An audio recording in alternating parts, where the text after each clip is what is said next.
Армысыз ойлы оқырман, ұрпақ үшін деп күндіз түні шырылдап еңбек етіп тер төгіп жүгіріп жатқан боларсыз. Бірақ кейде кейбір нәрсеге алыс көзқараспен қарайтын болсақ, әкесінің байлығы баласына зиян келтірген, баласының ұрпағының бүкіл тұрмысын, өмірін ойрандаған жағдайлар өте көп. Мына Қытай халқында бір сөз бар, фу буго сәндай дейді. Сосын ағылшындар айтады екен,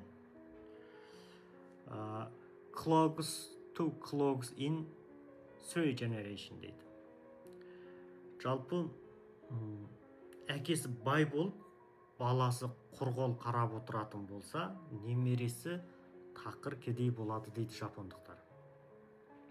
Бұл жайында Карл Юнг деген неміс социолог, психолог айтады да, қазір адамдарда мынадай ауру пайда болды дейді, инфант деген, дәу бөбек.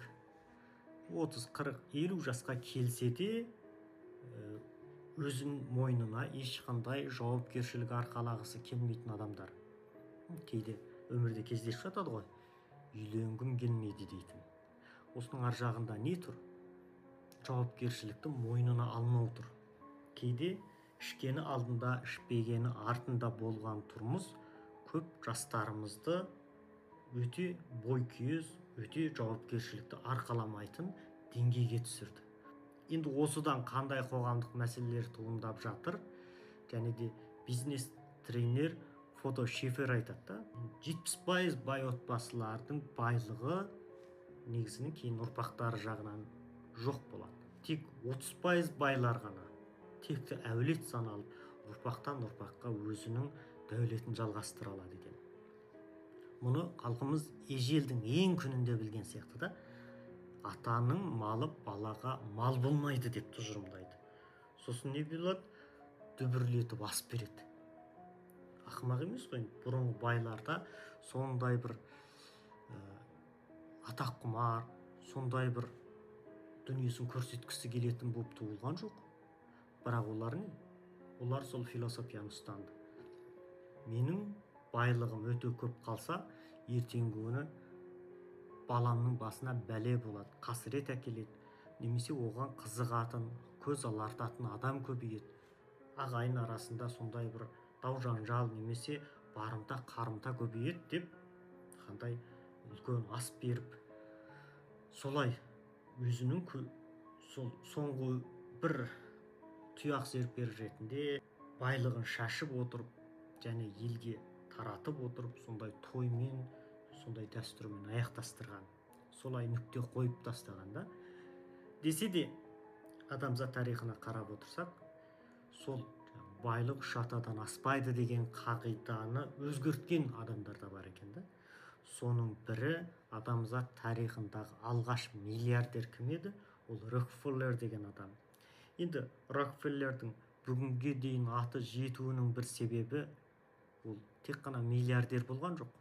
Бүкіл Американың мұнайын уысында ұстаған өте дәулетті адам болды ғой. Бірінші, ол бай болып дүниеге келген жоқ. Ол тақыр кедей отбасынан шықты. Аптасына $5 жалақы алатын бір қарапайым бала болып өмір есігін ашты, солай құлшынды. Және оның маңайында атасынан $20 миллион қалған достарым, қатарластарым болды. Кейін содан 20 тиын қалмады дейді. Ендеше оның сөзі бар, қорытынды сөз: адамға жеңіс те, жетістік те, байлық та, кедейлік те ешқашан мұра болып, мұрагерлік жолмен қалмайды екен дейді. Енді әрқандай бай адам, әрқандай орта жастан асқан адамдар ойлана бастайды да. Енді осы ұрпағымды қалай есті қылам? Ертеңгі күн менің мынау жиған азды көпті дүнием осылардың басына бақыт әкеле ала ма? Осыған өте көптеген адам бір сұрақпен, бейжай қарамаған. Сол үшін қазақ айтады ғой, атаңнан мал қалғанша тал қалсын дейді. Болмағанда бүкіл елге пайдасы тиіп тұратын жай қалған тал қалсын дейді. Енді мал тоз болып, телім болып, бұл мал баққанға бітеді дейді. Ертеңгі сенің ұрпағың мал бағарлық болмаса, ол бекер шашылып жоғалуы мүмкін. Сондықтан болмағанда өткен кеткенге пайдасы тиетін тал болсын деп жатады да. Енді бұл кісі қандай ойлаған? Балаларына, ұрпағына қалдырып, өзінің баласына 38 рет хат жазған екен. Сол хатын кітап етіп құрастырып шыққан. Енді сондай парасаттың арқасында болса керек, қазір бұл кісінің ұрпақтары міне 7-ші ұрпаққа жетті. Үлкен капиталдық қор құрды.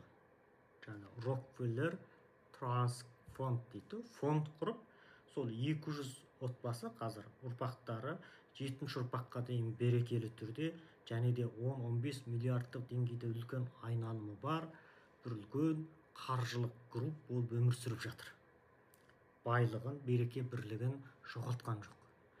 Ендеше осылардың ар жағында енді бір адамның бай болып өткеніне ешкім таң қалмайды ғой, бірақ оның ұрпақтан ұрпаққа солай жалғасуында қандай құпия сыр жатыр деп осы кітапқа өте көптеген адамдар үңіледі. Енді мен де оқыдым, және бұны қазақша аударып дайындадық, бірақ кейбір сөздеріне шынымен таң қалдым. Кейбір сөздер сол 100 жылдың алдында айтылған сөз болса да, қазір де бір актуалдылығын, құндылығын жоғалтпайтын бір керемет сөздер бар да, мәңгілік.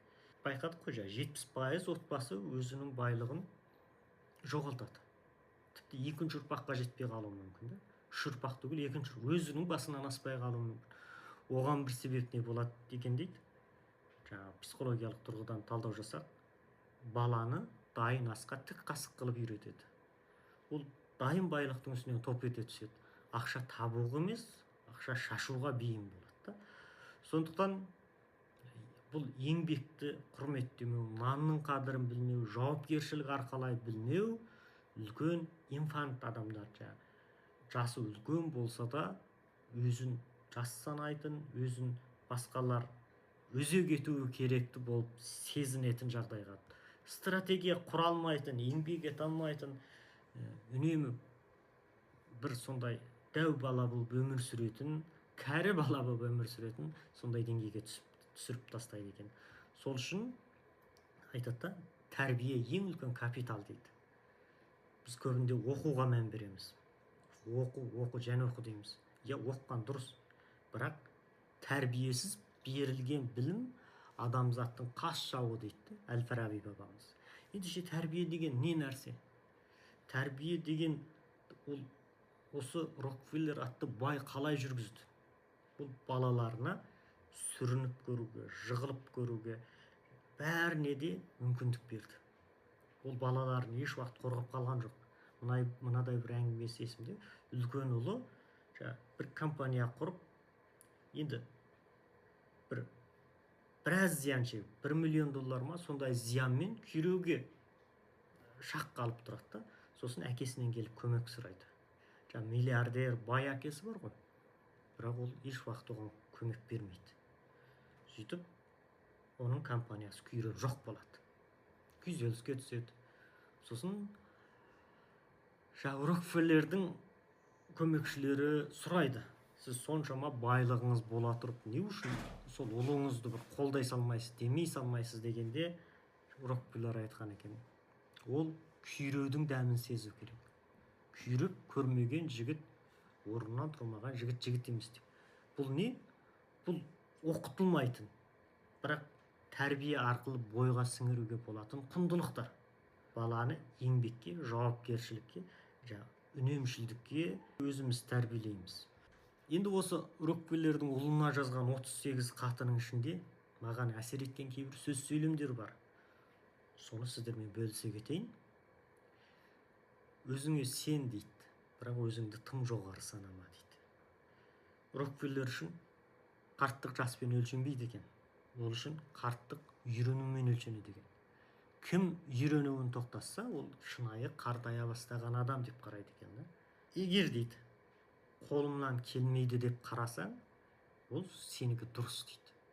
Егер қолымнан келеді деп қарасаң, онда да сенікі дұрыс дейді. Қалай өзіңе сенесің, солай алып шығасың дейді.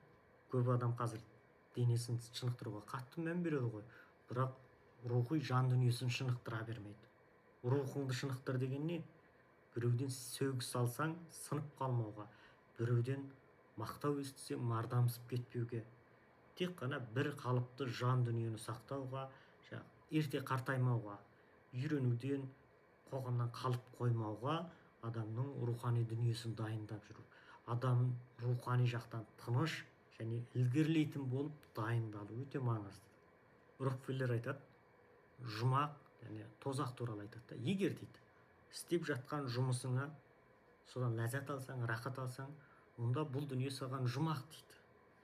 Егер күнделікті істеп жүрген жұмысыңнан азап алатын болсаң, соған әрең баратын болсаң, онда бұл дүние саған тозақ дейді. Сондықтан жұмақта өмір сүру дегеніміз не? Ол жұмыссыз қалу дегендік емес дейді. Жұмыссыз қалу анық ауыр дейді. Қайта өзің жұмысыңнан ләззат алу немесе өзіңді рақатқа шомдыратын жұмыспен айналысу дейді. Оның қызы Сейди биржада үлкен табыс табады. Өте бір орай сәттілікке кез болады. Сонда әкесі айтады да оған, сәттілік кезінде басып қал дейді. Орай келді ме басып қал дейді. Ол үлкен тәуекелмен келеді дейді. Бірақ үнемі сәттілік, бақ тәлей дегенге сеніп өмір сүрме дейді. Оны өзің қолыңмен жаратасың дейді. Сенен дейді, ылғи адалдықты талап ететін адамдардан сақ бол дейді. Өйткені ол сені пайдалану үшін жаныңда жүрген болуы әбден ықтимал.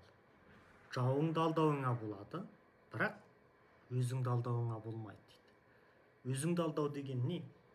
Бүгін істеймін деп ертеңге қалдыру, бүгін орындаймын деген уәдеңді, ішкі тәртібіңді бұза беру. Ол адамның өзін алдау. Адам өзін алдай бастаған кезде рухани тоқырауға, күйреуге, өзін іштей кеміруге бейім бола түседі. Айналасындағы адамдар турасында айтады, бәсекелесті қара күшпен емес, ақылмен жең дейді. Әрине ол дәуірде де сауда саласында түрлі бәсекелестер болды. Бірақ кейбір адам күш қолдануға бейім, қару қолдануға, бір орайында опырып, бір жерін сындырып жіберуге бейім да. Бірақ Рокфеллер оны қолданмайды. Ол ақылмен жең дейді. Ақылмен жеңсең ғана сенің жеңісің баянды болады дейді. Рокфеллер айтады, мен ешкімге ренжімеймін, тек қана қорытынды шығарамын дейді. Біреуге ренжіп, налып өмір сүрме, қорытынды шығар, алыста болды. Біреу қорлады ма, кекетіп мұқатты ма, оған сынып қалма дейді. Қайта күш жина, асып түсуге өзің серт бер, сонда ғана азаматсың дейді. Достық екі түрлі дейді. Бизнес үстіндегі селбестік, қарым-қатынас үстіндегі достық, ортақ мүдде үстіндегі достық, немесе достар ара бизнес. Әрине, мен ортақ мүддесі бар достықты жоғары бағалаймын деп қарайды. Ұсақ адамдармен дос болма дейді. Ұсақ адамдар деген қандай? Сенен ылғи адалдықты талап ететін, немесе жағдайға бағына беретіндер. Соңына дейін бара алмайтын адамдар, соңына дейін бірге жүре алмайтын, бірге күрес алмайтын адамдардан өзіңді аулақ ұста дейді. Мен өзіме сенімді болдым дейді. Мен әлемдегі ең бай адам боламын деп сендім дейді. Сосын үлкен тәуекелдерге бардым, сол арқылы орындалды дейді. Мен өзіме сенімдімін, бірақ өзімді кемелді деп еш уақыт санамаймын. Әрқашан өзімнен мін іздеймін дейді. Шешім қабылдаудан қорықпа. Шешім қабылдадың ба, дереу іске кіріс. Іске кірістің бе, қателік жіберуден қорықпа. Қателіктердің арасында өсуге болады. Рокфеллер балықшы мен қармақшыны мысалға келтіреді. Қармақшы қалай? Бір-бірден балық аулайды. Ал балықшы ау тастайды, түрлі жоспарлар, түрлі өзінің әдіс тәсілдері арқылы ауқымды жұмыс істейді. Бизнесте ауқымдылық өте маңызды. Ал қармақшы қарынған байтуы мүмкін, ал ауқымды ойлайтын адам үлкен жетістіктерге жетуі мүмкін. Еш уақыт сылтауратпа дейді балам. Сылтау құртады. 99% кедей адам сылтауратқыш келеді. Енді жеңімпаздар әрқашан сылтауратпайды дейді. Ақша туралы Рокфеллер айтады, ақша бүкіл жамандықтың бастауы деген қате дейді. Ақшаны шектен тыс жақсы көру ғана бүкіл жамандықтың бастауы. Ақшаға құл болатын адамдар бар, ақшаны құл ететін адамдар бар. Ақшаға құл болу дегеніміз не? Қарыздан қарызға өмір сүру. Ал ақшаны құл ету дегеніміз не? Ақшадан ақша тудыра білу.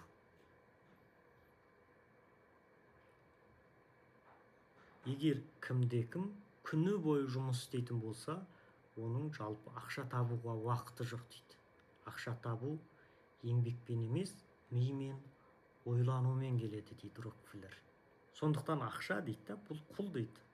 Ол сіз үшін өте жақсы қызметші болуы да мүмкін, немесе өте жаман қожайын болуы да мүмкін. Жалпы телегей атты электронды кітап қорымызға қосылған Рокфеллердің ұлына жазған 38 хаты атты кітапта оның өмірлік даналықтары, мұрагер тәрбиелеу, сынға төзу, денсаулықты сақтау, қайырымдылық жасау, әулет бірлігін нығайту, тіпті өлімге қалай қарау сияқты үлкен пәлсапалық ой астарлары жасырылған. Осы кітапты оқу барысында адам өмірге қалай келіп, қалай кету керектігі жайында бір өз басынан ғана емес, бір текті әулеттің, тіпті үлкен ұлы мемлекеттің қалай толымды азаматы бөлу жөнінде көптеген құнарлы ойлар, пәлсапалық тұжырымдар алады деп ойлаймын. Уақыт байланысымен бұл менің сіздерге үзіп алып айтқан үзік ойларым.